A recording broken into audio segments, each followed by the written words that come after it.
Spring training has started. Derek Togerson getting ready to ship off to Peoria first thing Friday morning. Baseball things are happening.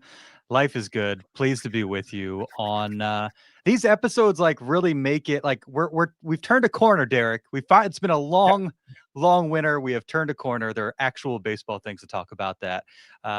Make this fun. I'm excited. Glad to be here. Typical people are telling me to ship off for completely different reasons. So yeah, this is gonna be much better. Excited for your coverage over the weekend. Also, like we mentioned last week, Programming Notes Sports Night in San Diego debuts on Sunday, and a great time for that to be the case. We will follow the NBA All-Star Game on NBC, and of course, it comes in a weekend, and really the week past where finally baseball has truly arrived, and you will be out there joining us live from Peoria to bring us top-notch coverage, everything you are seeing and hearing, and excited to chat Padres with you on Sports Night in San Diego Sunday at 5:00 after the NBA All-Star Game. Oh, it's on. It's gonna be really, really fun. The only rough part's gonna be I can't watch the NBA All-Star Game because I'll be working on baseball stuff, but it's a small price to pay.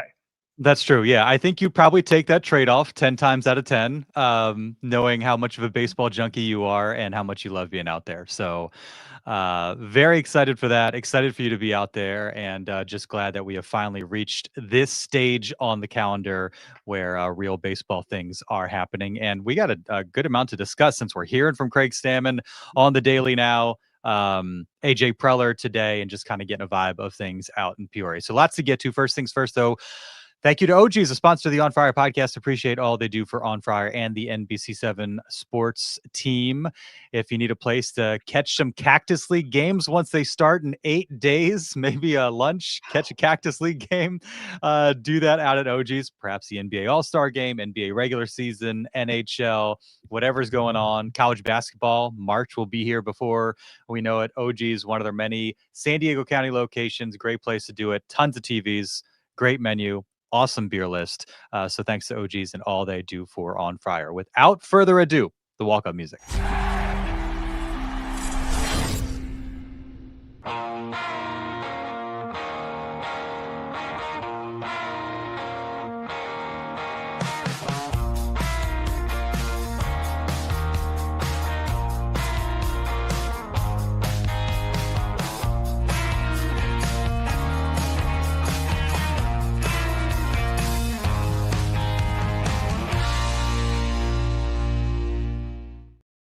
It is the On Friar podcast brought to you by NBC7. He is Derek Togerson. I am Darnay Tripp. The Padres are in Peoria. We've had Manny Machado and Fernando Tatis Jr. sightings.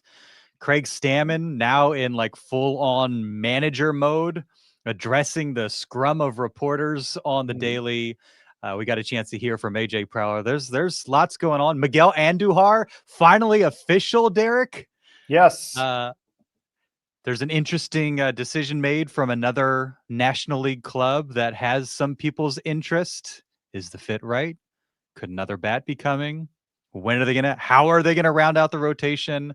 Lots of topics, Derek, as you go on that, 5.5 hour drive to Peoria Friday and get settled in Friday into Saturday morning. What is the biggest point of curiosity for you as you begin your coverage? Boy, it's so early in spring training. You never really know because everybody looks good, right? Everybody looks healthy. Everybody looks happy. Everybody's in a pretty good mood. Probably most curious to see how Joe Musgrove is throwing the baseball. That's going to be one because he told us his health is all good. So to actually see it come out of his hand, I'm very curious to see that. Just plus because we haven't seen it for so long. So that'd be really nice to see. Kind of want to see. I want to see how Xander's moving in the middle of the diamond. He's going to be your short side. I want to see. Do we have a song sighting? Do we have? Is he going to be able to be out there actually move around the diamond or not? What do some of these new guys look like? How's Ramon Laureano looking? Because remember, he's the guy who we haven't talked all that much about during this offseason. We all know that had he been there for that wild card series against the Cubs, it very likely would have been a very different outcome. easy to pick up that $6.5 million option. How's he look playing next to Jackson Merrill? How's Jackson Merrill look coming back from a bounce back season where he was beset by injuries? When he was healthy, he looked like Jackson Merrill. So just kind of like to see how all the pieces together in one place, I think is what I'm trying to say. I like seeing how everything kind of comes together. And I really want to see, because every manager has their own cadence to spring training, right? Paul Melvin would kind of walk around and sit on his bat and kind of look at stuff. Mike Schill walked around. He was always talking to somebody. He was always moving around. He was always doing something. Jace Tingler was out there actually hitting fungos.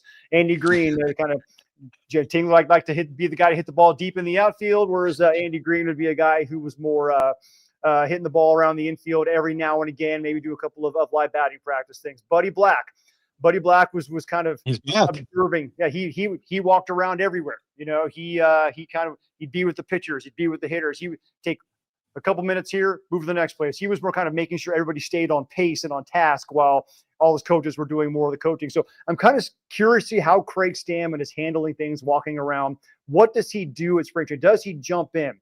Does he say anything? Does he stop things? Does he address something as he sees it? Does he call a team meeting after each individual session? How does Craig Stammen address spring training? I'm really curious to see how he does that.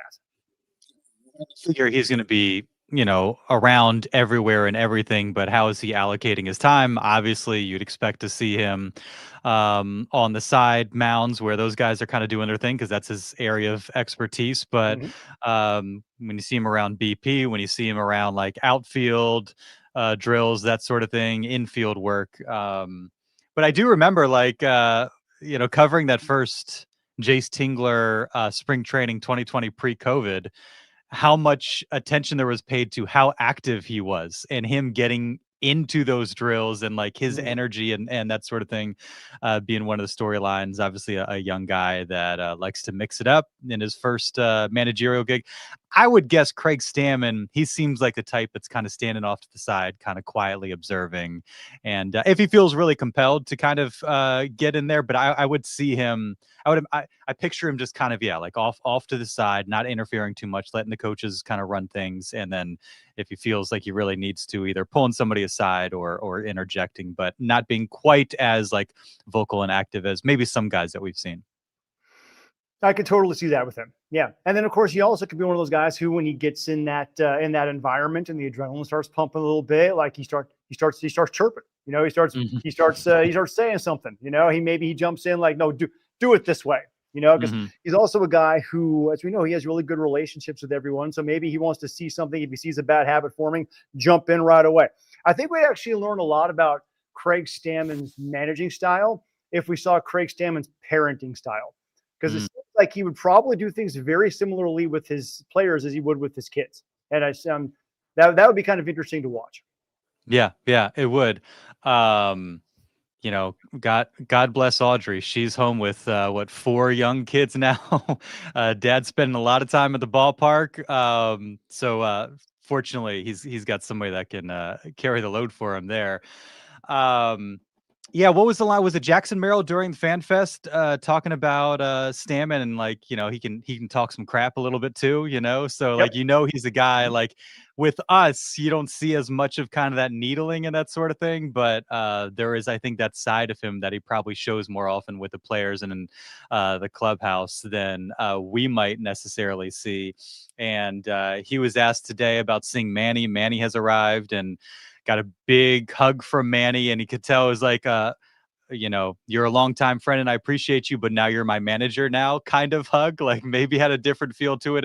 And Manny gave him a hard time for Stammen walking through the clubhouse. He's like, hey, your office is over here now, buddy.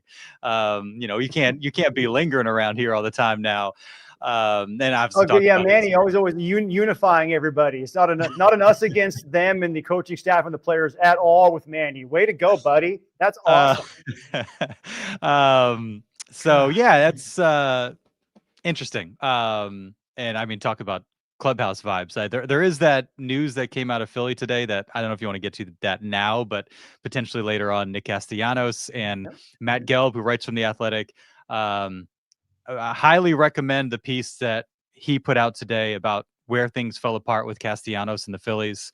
I would say that's required reading as you consider the possibility and the potential fit of a Nick Castellanos in Philadelphia. Because as we're talking about clubhouse fit with a new manager and an experienced manager, a first-year guy who's kind of trying to figure out his voice in that role, going from a player to a special assistant, now a manager. These are things that I think you have to consider to give to best position he and the clubhouse as a whole in that environment for success. But that is a bit of an aside there.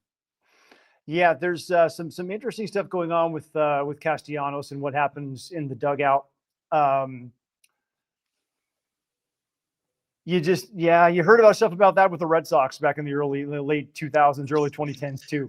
Chicken and beer, right? I mean, made me think of that. Yep, a lot of chicken and beer. So and here's the thing, it's very easy to paint together. Kind of the whole story is like, or most of the story is what, as we were told, is Castellanos taken out of a game. He grabbed a beer. He sat down next to the manager, and his players were like, "What the hell are you doing?" And like took the beer away from him.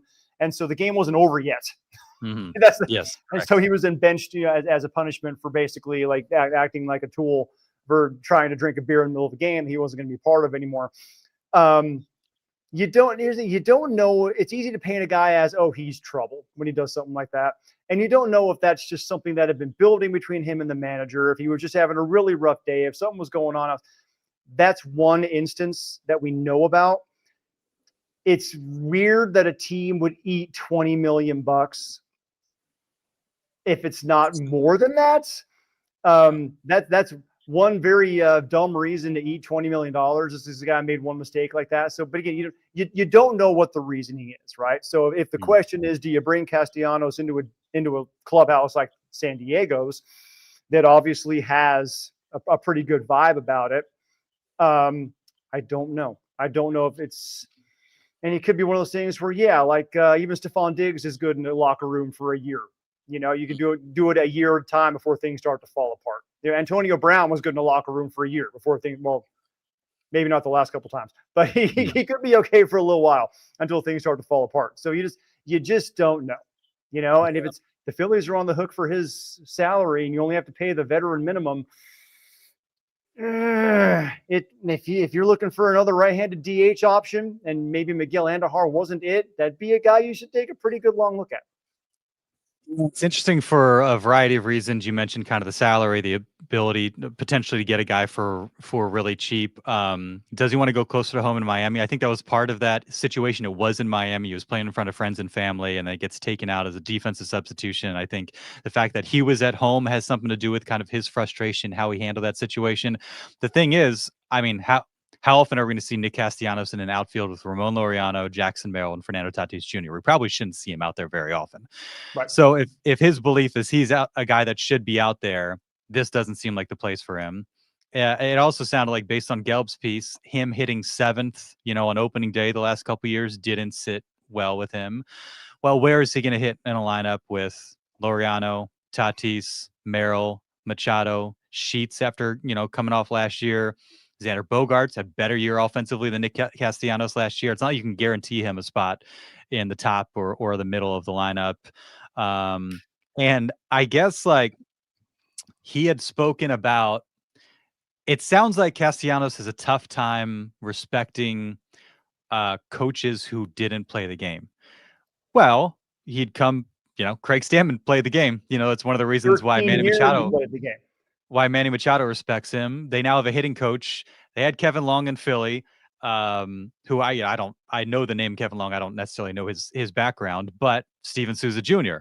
had a big league career. So now he's new to this job. I'd say Kevin Long is a more established hitting coach, but Steven Souza Jr. played in the bigs. And so how do all these dynamics kind of factor in?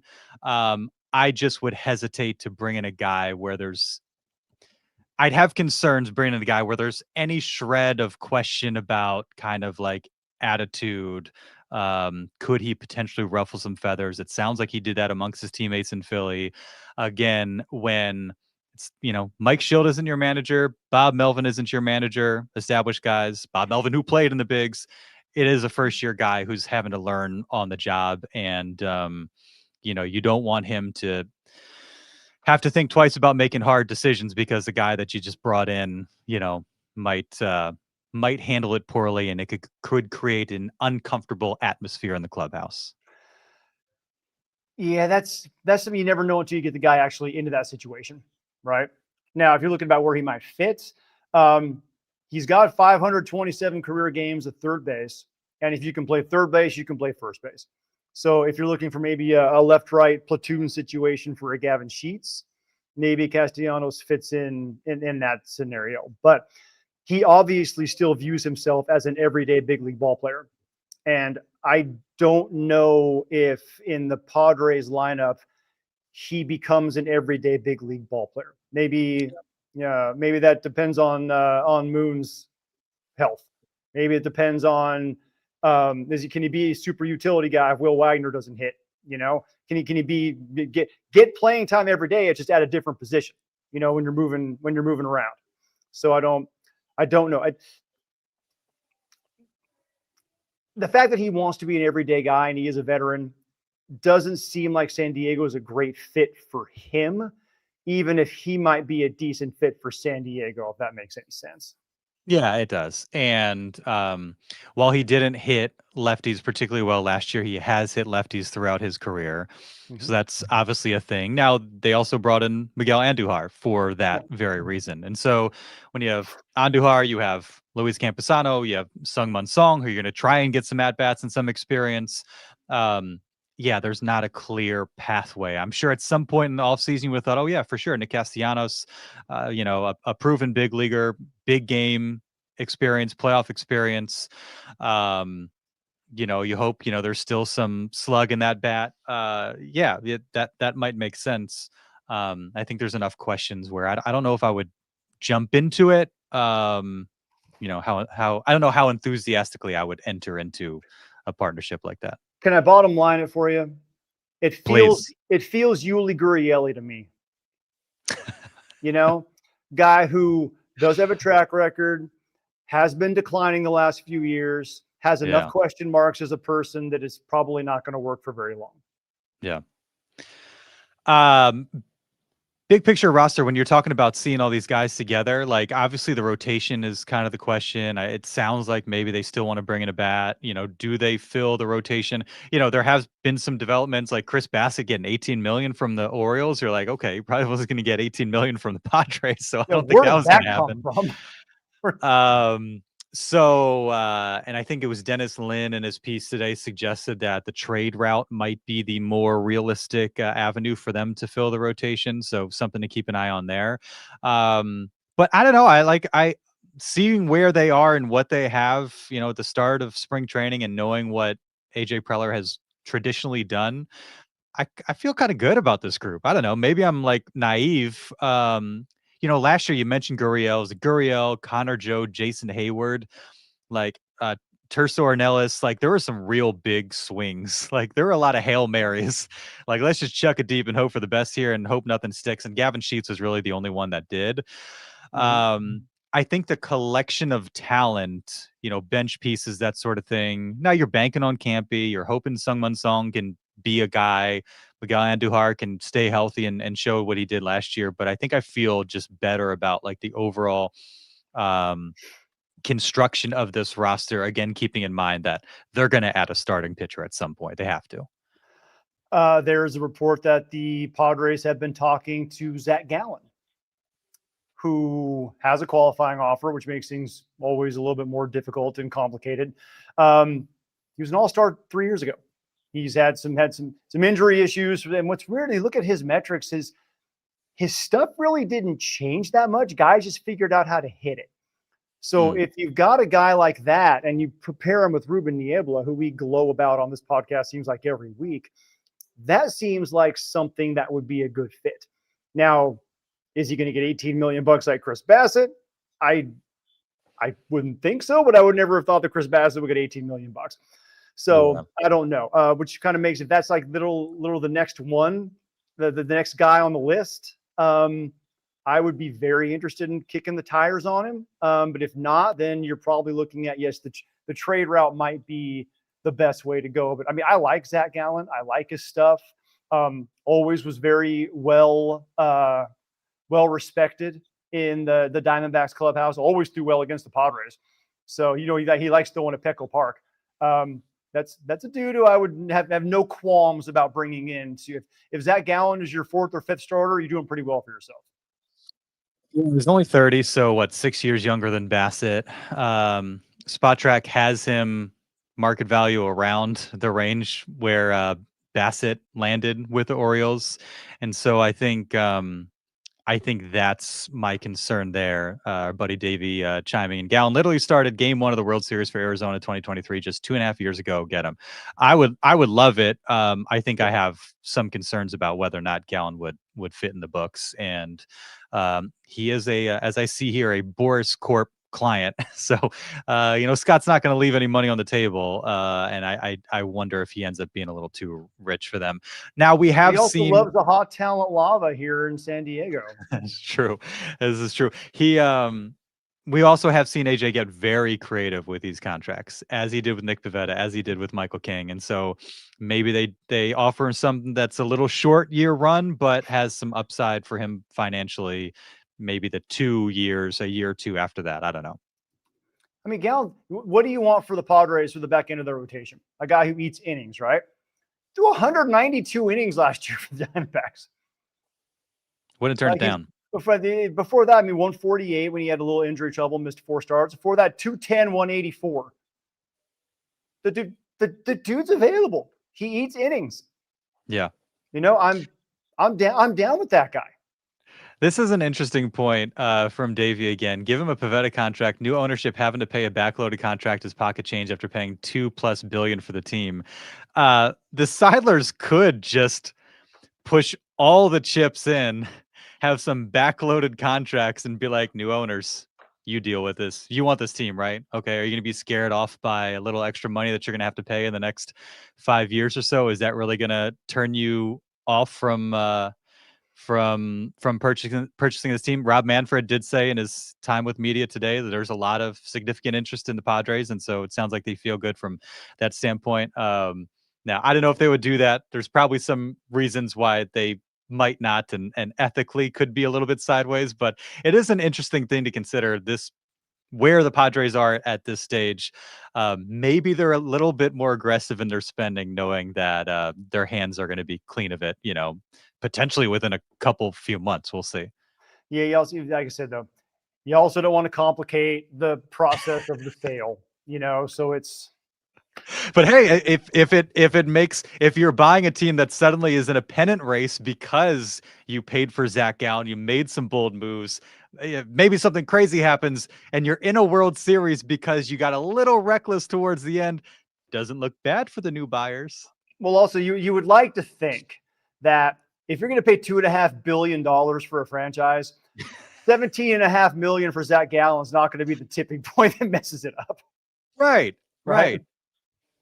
I hadn't thought about it that way. That's an interesting point. So we'll see what happens with the Seidlers. No real developments, I don't think, from that standpoint in the last week. Again, what Dennis Lin said is the expectation is the first initial bids will be in at some point later this month. So, and I looked it up out of curiosity. I couldn't find, because the Orioles sold a couple years ago, and I couldn't find a timeline for when those bids were in and when they sold. The big purchase, in national, Major League Sports nationwide recently was the Celtics that went for like some inordinate amount of money. Their initial bids came in like January 23rd, and the team was sold March 20th.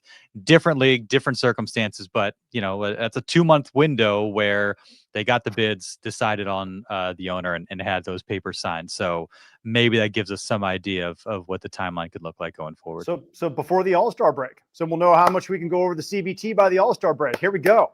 And before the trade deadline as well. The trade deadline. Yes, that's what I saw. Yeah. What did I say? I was thinking about the NBA All-Star game. My bad. Yes, the trade deadline. They both happen in July.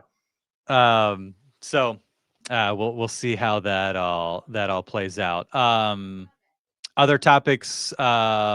AJ Preller again discussing his future today, faced a bunch of questions like what's going on. Continues to say that he believes something's going to happen. He did say we'll see what happens in the next couple days. So maybe while you're there, Derek, there will be a an agreement made, and Preller will be answering questions as the president of baseball operations moving forward with some future assurance there. Mhm. And seemed to indicate that the uncertainty with kind of ownership and the process of selling hasn't slowed down things, but just again mysterious how this is kind of playing out. Yeah, it's again, he like he says, it's also on him. And Right. I just I don't see a world where AJ's not getting extended here. I really don't. It's just he's overseeing the best run of baseball in Padres franchise history. It's it works. You talk about, I mean, Michael King, even at FanFest, said that Preller's the reason he came back. So when you've got players who like him and respect him that much, I don't see why there's a whole lot of reason to make a move, especially because remember, and we've talked about this with managers too, Darnay, when you make a move, you make sure you know what's coming next. And if you don't know what's coming next, you don't have an idea on who you can get. Like who's out there that is going to be better than AJ. And honestly, Yeah. I don't know. Either. And isn't it funny just how AJ's like Q score, for lack of a better word, just continues to like evolve through time from, when I first started covering the team in 2019 in Preller We Trust, we saw those t-shirts in Peoria, Well, I was there for the Rockstar GM 2015, right. Some lean years after that, then they get Hosmer, then they get Machado, and they start making some moves. Obviously the Tatis trade, then 21, things go south. There's some questions, his decisions in terms of like hiring managers, roster construction. 22 happens, you feeling really good. Then 23 happens, and you're like, some bad contracts, more issues with management. Is this the guy you could have, if they had made that decision at the end of 2023, you could maybe, understand it.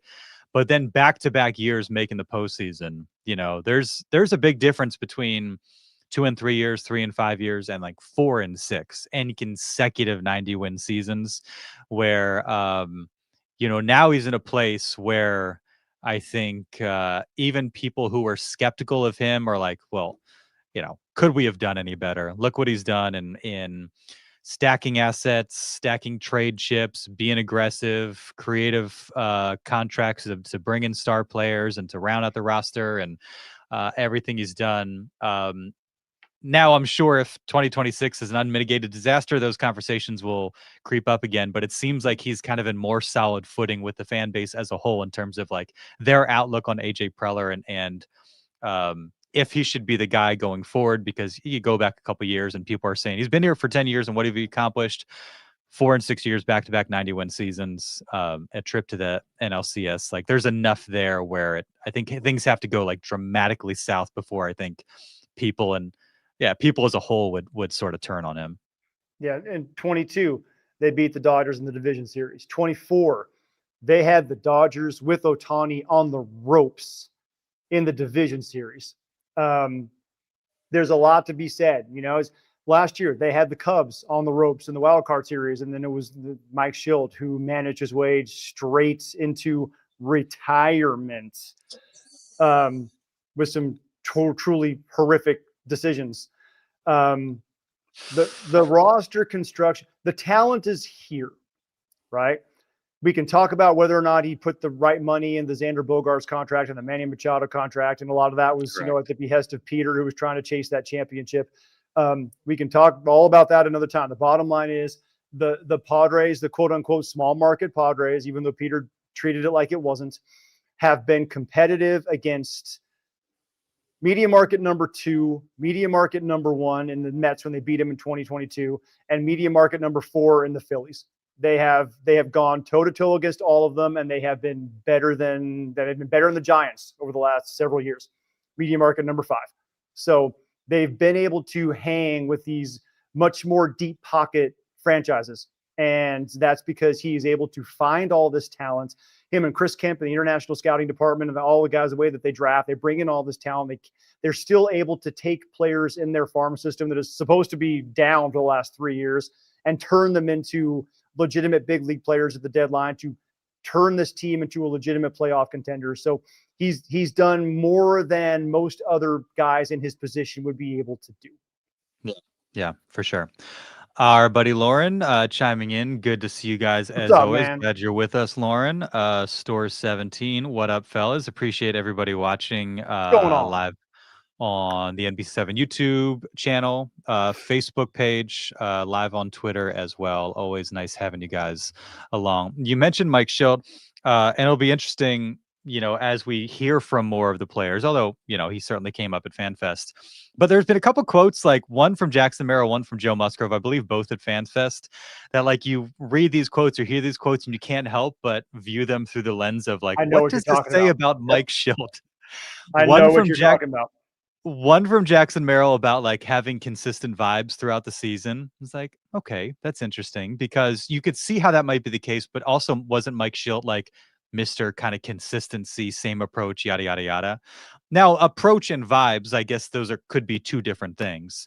But then Joe Musgrove talking about obviously the way he relates to players and that sort of thing, but he had a line of like somebody who's not I'm paraphrasing here, doesn't need credit for every big decision. Yes. And And I was like, in that, actually, I listened to that this morning, believe it or not, as I was going through doing a piece about Craig Stammen, because he was talking about Craig not being the guy who needs to be the hero. And he said the fact that he has played and has been in those shoes, when you can go and have conversations with him, and this was the line that really kind of stuck with me, was you might get a little more honesty. yes, thank you. Thank you. Yes. I knew I was leaving something out. Okay, thank you. Yeah. I'm glad And now you I went, ooh, that's not a word that should be taken lightly in a situation like this. No. No, I'm not going to sit here and call Mike Schilt a liar. I think what Joe means, hopefully what Joe means by honesty is maybe being more upfront with guys and maybe not so closed off, or maybe more open to explain what their roles are going to be, or how you're using them, or why they're using them in certain situations. I think more be more forthcoming, I think, might be what Joe was saying, instead of like, yeah, you're starting today. Oh, by the way, you're not. I'm hoping he's not talking. I'm hoping he's not talking about just bald-faced lies to these players, because that's a whole different issue. Yeah. Yeah, it was twofold. It was that and yeah, who deserves credit, and that's something that I don't know if I expressed, but like it was sort of the vibe that you got with Mike Schilt, because he always seemed like he was trying to prove that he was the smartest baseball person in the room. Because he didn't play, right? And he took that, and I guarantee somewhere early in his career was like, you never played the game, you don't get it. And he became hell bent on proving to everyone that he deserved to be there, even if he didn't have the talent to play at the highest level. It became part of who he was. And I think it probably ruled his decision making and general personality a lot more than he maybe would like to admit.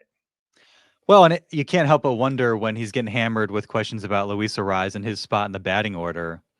Like, does that strengthen his stance, embolden his stance? Because he's like, well, I'm not gonna. If I move him, all of a sudden, these idiot reporters who are asking me this question every day, then they're the ones that are right. If I drop him down to 5th or 7th, and all of a sudden the lineup construction is just like clicking, guys are hitting, then, and so I think the stubbornness, and I think he always it came up in his answers and how he's describing things. It just felt like he was trying to prove something, and you could see how he would be the type of guy that like wanted to get the recognition when there was a good call made in a certain moment, or whatever the situation may be.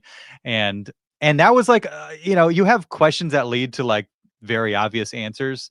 That to me is more like, I read into that a little bit more, because it seems like just kind of a random thing for Joe to say. It was just kind of a line interjected in this answer that he didn't necessarily need to go in that direction, but obviously it was something on his mind, which to me kind of makes it maybe even a little more significant. Yeah, well, you throw the word honesty out there, and that holds weight. Especially for a guy who like Joe Musgrove, who is unquestionably the team leader in the pitching staff. Like, he controls half of that roster when it comes to who's the guy that you look to when you're having trouble, or to look to be the leader, or look to be the guy who is going to help, you're going to rally behind. Joe's a guy on the pitching staff that everybody says that's our guy. That's our inspirational leader.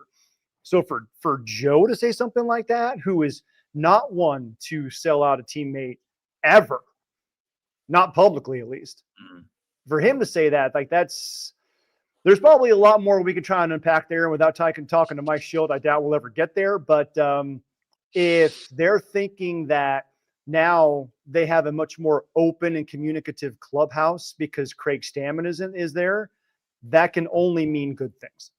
Yeah. Stories chiming in. Got to find a way to unlock Tatis and Machado in the postseason. Certainly. Good for Manny. He had the one big, really significant swing in that 3-game series against Chicago, but I don't know if he did any. Was he 0 for beyond that? One, that was the only hit he had, was a 2-run home run. Tatis obviously didn't do anything. Cronenworth went 0 for the series. I think, first thing first is like unlocking those guys during the regular season. And I think that was kind of part of the conversation today as it relates to the WBC. And Stammen talked about that and mentioned a conversation he had with Manny where you have the high of the WBC and these, high stakes ball games and moments, and you come back to the Cactus League play and there's like maybe a little bit of a lull, and then you're having to kind of get yourself geared up again for regular season games, and just how they kind of manage that. And that'll be one thing. But yeah, I mean, I think just coming off the WBC, how that can kind of disrupt the rhythm of a spring training and of a preseason, and kind of getting those guys going early. Was it Stammen or Preller talking about just kind of the rough start to 2023 and avoiding a situation like that where questions start to creep up, and we're a month and a half into the season, we're asking what's wrong with Manny, what's wrong with Tatis, what's wrong with Bogarts. Well, that was all Soto's fault. We all know that. He was poisoning the entire clubhouse. He didn't seem to help.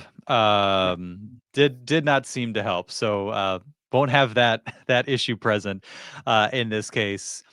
I think last year, it was encouraging. Tatis, before May 2nd, when he got plunked, Tatis was playing MVP caliber baseball, and so was Jackson Merrill.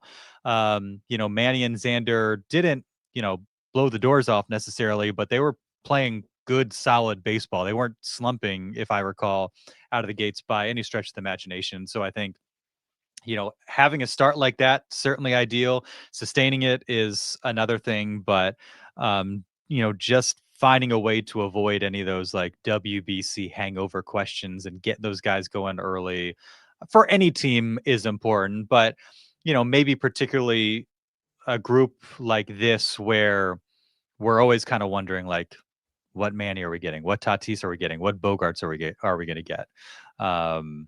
That seems to that can follow those guys in this team around, and it'd be nice to just steer clear of that. What happens in the postseason, we'll see. I mean, these are short series. They can be potentially, so you never know. But getting off on the right foot, that'd be nice, and it could be a challenging season to do that because of the WBC. Yeah, and the WBC is going to be very interesting. The Padres have several guys playing in the WBC, but it's a lot of guys like Alec Jacob and Rob Marinaccio are both playing for Team Italy, who are not going to get out of the first round. So it'll be a lot of dudes like the Dominican guys like Manny and Toddy. They'll be going to the deep into the tournament because Dominican's too freaking loaded not to. Mason Miller will be going deep with the U.S. Yuki will be going deep with Team Japan.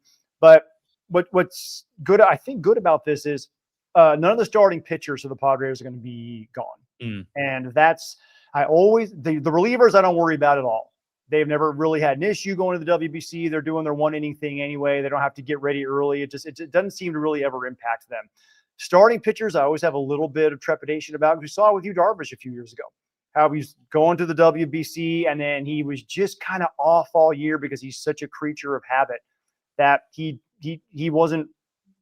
got ready a little too soon and then wasn't fully ready and then kind of couldn't quite figure things out. And he was just kind of wonky for quite a while after that. So I always get a little worried about the starting pitchers when they have to get ready that much earlier And the fact the Padres don't have any of their starters in this is, I think, a very good thing for the Friars moving forward. Yeah. And Stammen was asked about, the Mason Miller aspect of it all, and it sounds like there's been a lot of conversations about his approach and usage, and that's obviously something that they're going to be monitoring. But he is their closer, as Stammen has said. They're going to be relying on him heavily, and As they you know, should. as they should. But you're always nervous in an event like that. That shortens your off season. A guy that throws as hard as he does, um, you know, approaching that responsibly for all parties is going to be could be a challenge. And Preller had a funny line. He was like asked like, "Who are you rooting for?" And he did say like, it's nice to get those guys back as early as possible. And so, like you said, with the Dominicans and Team USA, like might be a long shot that's the case, but that's kind of the push and pull of it all, where like it's a cool opportunity for those guys. You want to see them shine. They're playing for the country. It's very neat and all, but you're certainly more at ease when they are stationed here in Peoria. Italy versus Chinese Taipei in the final. Here we go. Let's do it. Keep it nice and simple. Nice and simple. I know we're a little short on time with you because you've got a lot to do before you set sail for Peoria. We got 10 minutes. You want to talk about Pacoda rankings? We'll talk about what? Pacoda standings. Let's do it. Okay, so I don't even know what Pacoda stands for, but it's it's a projection system, right? For Baseball Prospectus. Did you see what they came out this week? You see what they have in the National League? I miss this entirely. These are awesome. I always love looking at these things because they've been historically fairly accurate. And what we have here is, according to them, Atlanta winning the East, Chicago winning the Central, Dodgers, shocker, winning the West with 104 wins, which is one of the highest Pacoda projections we've ever seen. Wild card teams, the Mets, the Phillies, and the Padres. They have the Padres as the last wild card team. And there are I've seen some other projections by some quote unquote experts who were saying the Padres are going to win 74 games this year, drop down to 73 wins. And they have them right there at 81, which would put them into the playoffs. According to this, it'd be the number 6 team in the National League. Going right back to Wrigley Field to face the Cubs in a wild card series again. So it's nice to see that, because this is like, it's a player expectation, yada, yada, whatever it is. So they basically take the aggregate of all the guys on the roster. This is what their WAR and all their projections are. And you throw them all into a simulator and you put it and let the computers go wild. And this is how many games that the computer says with these players, you're going to be able to win against the players that you're playing on all the other teams, right? Just based on how you expect them to perform this year. So right now, this thing says the Padres have enough talent to reach the playoffs, which is nice to see, because there's so many other places I've seen that have the Padres like 4th in the National League West behind the Dodgers, Diamondbacks, and Giants. So this one I think is going to be a lot more accurate and close to real life when we're talking about who is going to legitimately be in the postseason contention. It is interesting. I was just looking at what I had heard, and you kind of referenced some more modest projections. Because Dan Szymborski, who we've had on the pod a long time ago, and if I'm not wrong, like he is the brainchild, or Zips is his brainchild. Like Zips, he is the brains behind Zips. And so I don't want to pile on Dan at all. I think he's a brilliant guy, and we all enjoy his information, that information they provide, to just kind of give us some idea of like what can we expect. And look, go back to 2023, and they had the Padres winning, I think 94. I think it was more than 94 games. An insane amount of games, second best, World Series odds, and I think in all of baseball, and we know how that season went. And he took some heat because I think his projection for the Padres this year was like 79 games. Now I'm looking it up right now. Their playoff projections on FanGraphs, 80.1 wins for the Padres, finishing 4th in the NL West. Which I don't know, like I see them as a pretty similar team to where they were last year, somewhere in the upper 80s, low 90s, kind of Mhm. somewhere in that territory. Um, and but looking at their projections as a whole, like the Dodgers 100 wins and the Braves 90 wins, nobody else with 90 or more wins. It just seems very conservative when the National League had 5 90-win teams last year. And I think it was 4 the 2 years before that. So I don't know what all kind of goes into that, but these projections seem to be, like I said, a little bit on the conservative end. Certainly that was the case with the Padres, where, I don't, how do you feel about the Diamondbacks and, some of the talent that they've lost, Yeah. in the last year or so? The Giants are interesting to me. I don't know, like, people are going to joke about one side of an infield that has Rafael Devers and Luis Ariz, but there is some offensive potential there. Yeah, there's Um, no defensive potential. That's going to be none. I mean, you have two of the worst defensive players in their positions in the game.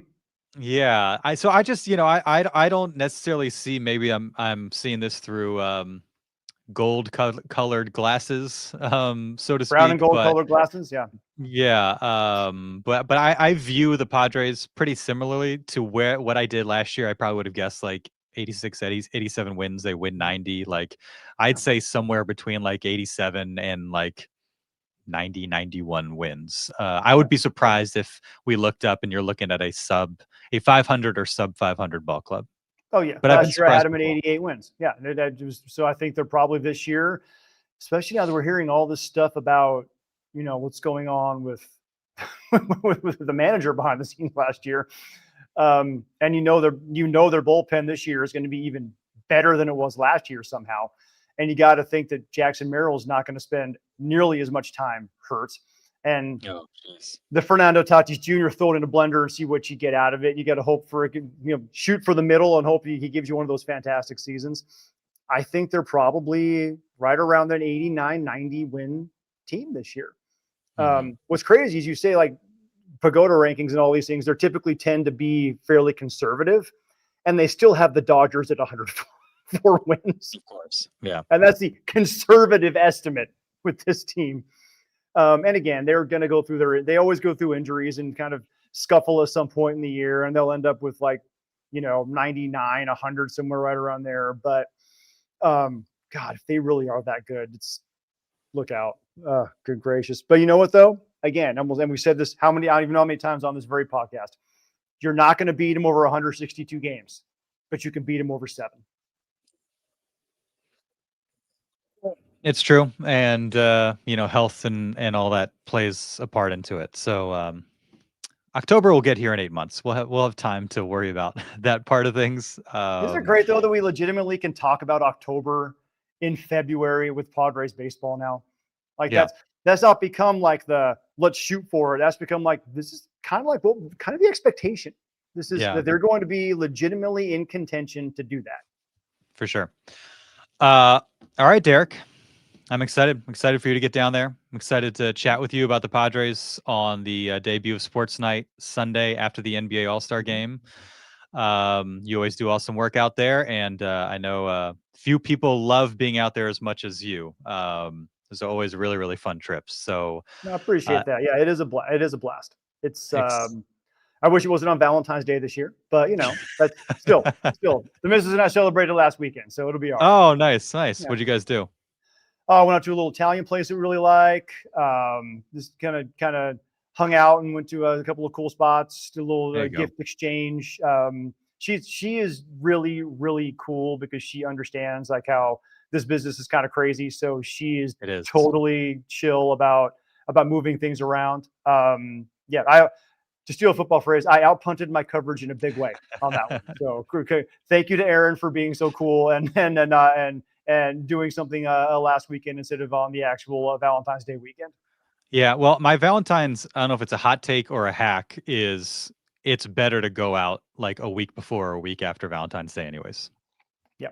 For a variety of reasons. Because all the beginners, like they all think they have to do something big that day, right? You and I are happily married.